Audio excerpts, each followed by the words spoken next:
Gotri ISKCON મંદિરે વિમાન દુર્ઘટનાના દુઃખમાં રથયાત્રા સાદગીથી યોજાશે। અમદાવાદમાં થયેલી પ્લેન ક્રેશની દુર્ઘટનામાં વડોદરાના 33 લોકોના મૃત્યુ થયા છે, જેને પગલે અમદાવાદ સાથે વડોદરામાં પણ રથયાત્રા સાદગીપૂર્ણ કાઢવાનો નિર્ણય કરાયો છે।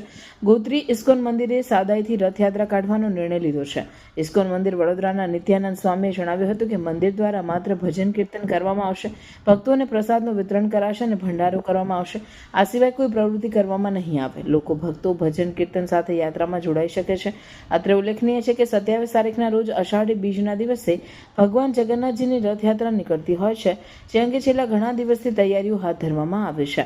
તાજેતરમાં જ ભગવાનની સ્નાન યાત્રા બાદ મંદિરના કપાટ બંધ કરવામાં આવ્યા છે।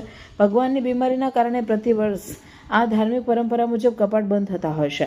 અમદાવાદ દુર્ઘટનાના મૃતકોને શ્રદ્ધાંજલિ આપવા અને તેમના દુઃખમાં સહભાગી થતા મંદિર દ્વારા માત્ર ધર્માર્થે રથયાત્રા કાઢવામાં આવશે અને ધાર્મિક પ્રવૃત્તિ સિવાય કોઈ અન્ય પ્રવૃત્તિ નહીં થાય તેમ જણાવવામાં આવ્યું છે।